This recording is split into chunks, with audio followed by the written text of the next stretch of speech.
We feel it is imperative for us to deal with the propaganda and the lies and the mischaracterization of yesterday's events by our friends from Kenya Kwanza. I will address only two things. Number one, was the maandamano of yesterday peaceful? We, as the conveners of that event yesterday, had planned to have a very peaceful maandamano. We encouraged our supporters to show up unarmed and to proceed peaceably to KICC. We indeed, as members of parliament, proceeded from these very premises to KICC peaceably and unarmed, but yet were still confronted with tear gas and rubber bullets. So we want to make it very clear that yesterday's maandamano was peaceful in its planning and execution until police interfered. We have seen images, and you people captured them, of police officers firing tear gas, using water cannons on people who are just marching peacefully. What we have decided to do as a coalition is to identify individual police officers who must then bear responsibility for their acts and omissions yesterday.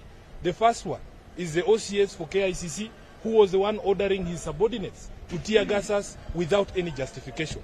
The second one is the police officer who has now become infamous on social media, who was captured aiming live rounds at us on Wabera Street. We have identified him as an officer attached to the DCI in Kilimani. We will also be presenting complaints about those two officers to the IPOA. Lastly, on the question of whether our maandamano was protected by the law under the Constitution, we know that the Kenya Kwanza people want to mischaracterize us as people who operate outside the realm of the law.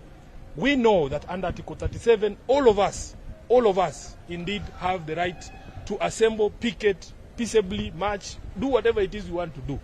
We are challenging them that if they are having difficulty with Article 37, and they always chest stamp and say they have the majority of numbers in the National Assembly and in the Senate, let them bring an amendment to do away with Article 37 so that we can know that we are fully back in the Kanu days. So as far as we are concerned, we are within the law, and if anyone thinks that anybody operated outside the law, they know what to do. Arrest people, charge them, and let's see what charges you bring against them. I thank you.